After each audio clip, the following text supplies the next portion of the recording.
And therefore now, almost that day, the epiphany was disclosed, of which our thoughts and hopes a signal flare, a lonely splendor from the invisible goal, almost was flung on the opaque inane. Almost that day. So here again, that day the epiphany was disclosed. That epiphany is also a lonely splendor. The balance of the construction means the epiphany is also a lonely splendor. And as I told you, the word epiphany has connotations.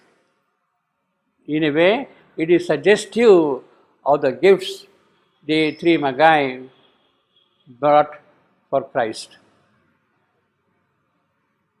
gold, mahir, and frankincense.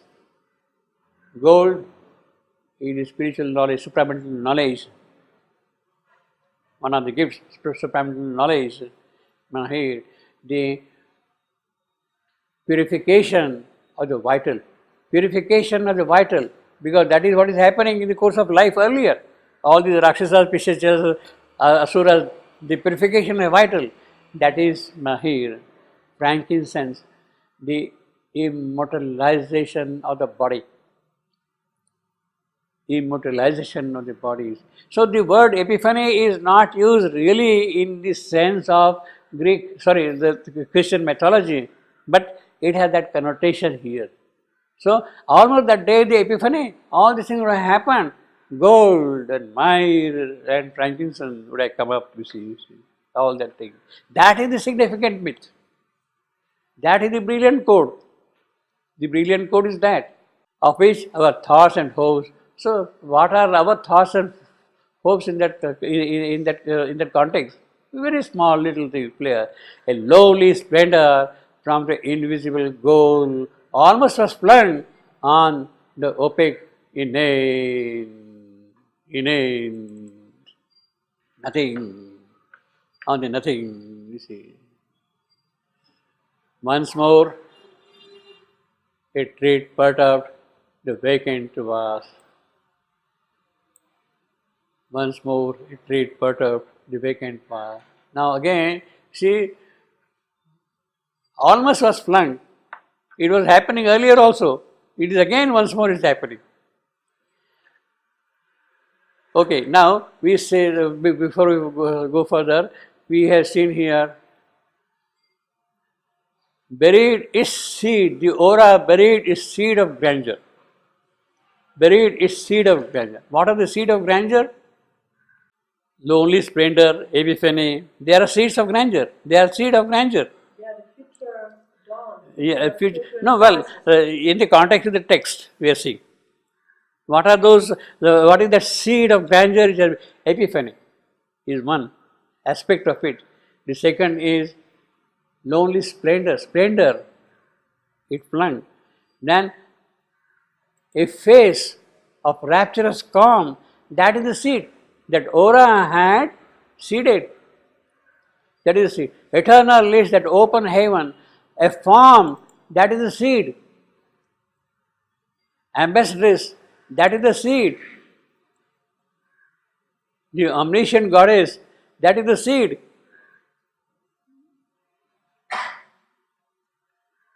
Saw the spaces ready for her feet. So he has described, now he has not kept seed hanging, he has described these are the seeds. These are the details of the seed, you see. Splendor, lowly, the epiphany, splendor, face, form, ambassadress, goddess, omniscient goddess, you see. So that dawn has come, she has put the seed already in the entire process for the future to happen, you see. Once more a trade, yes. Perturbed. Yeah, that's right. Because it is in the context of opaque inane. So some movement is taking place now.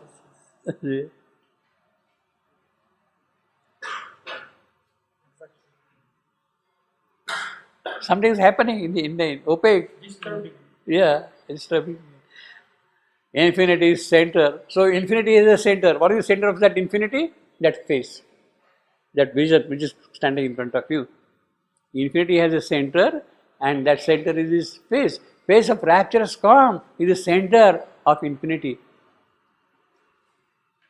Part-8 the eternal is that hope and heaven. So with that face, with the, now the doors of heaven are getting open. A form from far beatitude seemed to near. Now this is what dawn has brought. It is not dawn. Dawn has come, you see, dawn has brought a form from far beatitudes closer to us, you see. What is that form? She is an abbess. She is an omniscient goddess. Now, before we go further, we have got here once more.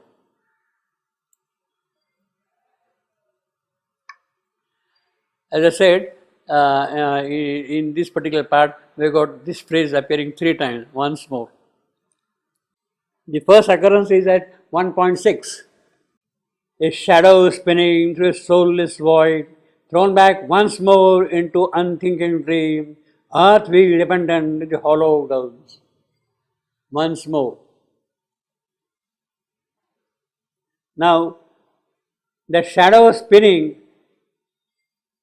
is of course the earth itself, earth herself. Now he says again, earth is thrown once more. Once more. It had been happening.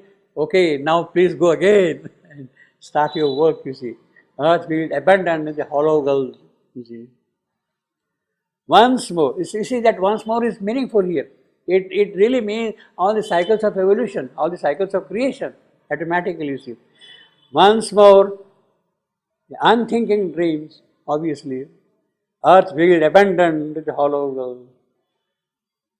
Means this is not happening for the first time. Here, once more a trait perturbed. It's not happening for the first time. Then the other occurrence is 1.16. A thought was sown in the unsounded void. And then he says, but the oblivion that succeeds the fall has taken place, 1.16. The oblivion that succeeds the fall had blotted the crowded tablets of the past. Had blotted the tablets of the past. Tablets, something which is inscribed on a clay or on a wax and kept permanently. On a stone, tablet of the past. And all that was destroyed must be rebuilt. And old experience labored out once more. You see. Once more. Pardon me? Yes. So, well, it has got to be done again. You can't help it. Yes. The last time, because I wrote down, you said elaborate by the avatar. Yes. So it means that every time there is an avatar who can elaborate. Yeah, of course. Without that, Yeah. Yeah. but in another way. Yeah. So this once more the trade perturbed. So the dawn is coming and once more the whole thing is started. Let's move on further. See. It just goes a little faster to the same point. You know that once more means that this is a kind of a cycle, this is a kind of an experiment which has been going on in previous cycles and it is being carried forward. But each time it goes a little bit faster to the same point. Faster, possibly, yeah, because you gain from the previous experience and move forward, obviously. That means like you have the second, you have another Yeah, birth. you have, Quickly to the obviously, as you have got a birth, on the past, whatever you have gained as your merit, as your punya, that becomes your treasure, that becomes your starting point, and on that you build up things further. same with the You build up further. You build up further, you see. Yeah. In other words, the earlier creations, although they were dissolved, they were not there for nothing. They were not there for nothing. Once more that labor has to be gone through is well, you are recapitulated and carrying it forward, you see. Once more it trade perturbed the awakened vast, infinity center.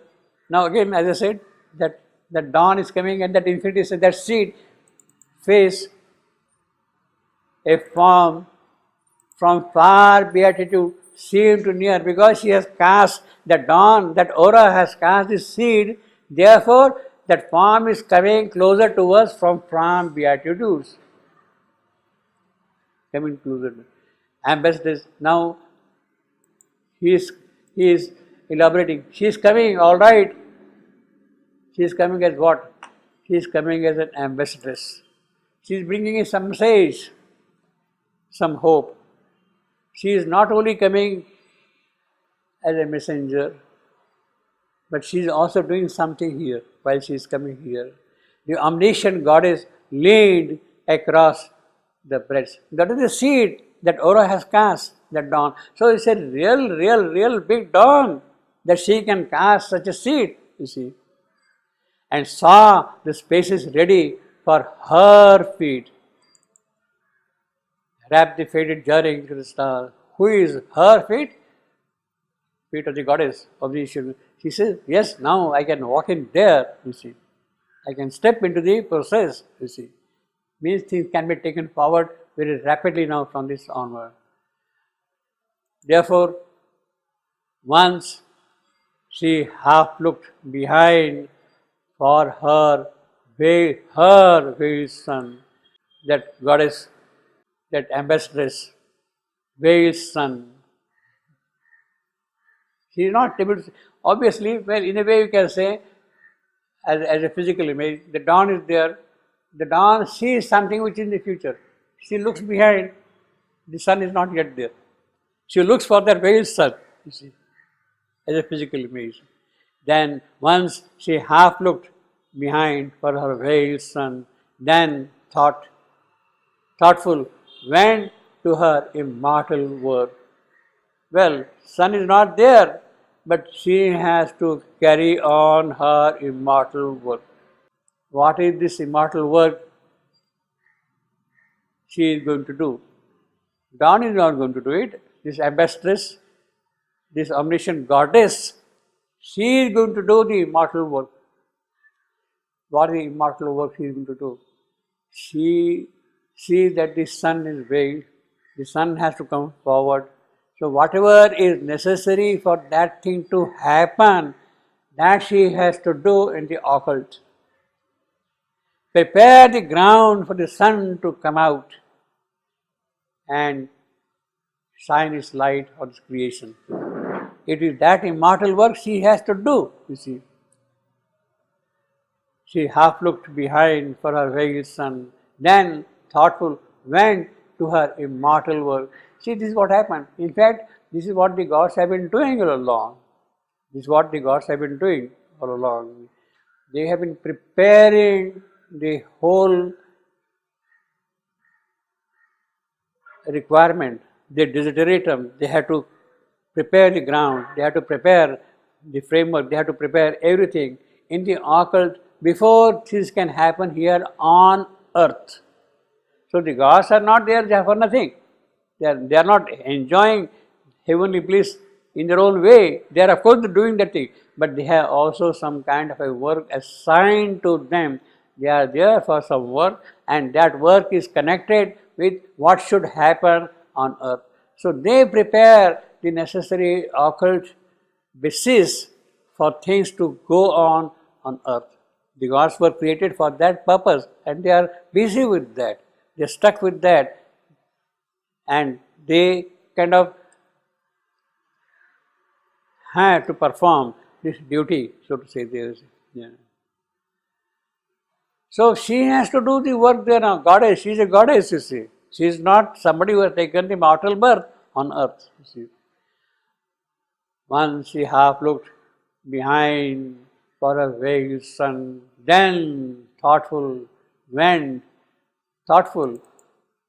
Yes, there are many gaps yet. Many things have got to be done still. Where sun is there, if the sun has to break upon earth, well, she has to give further thought to that, and whatever is required for that to happen, she has to carry out, she has to work out. Immortal work she has to do in the occult before the sun becomes unveiled, you see.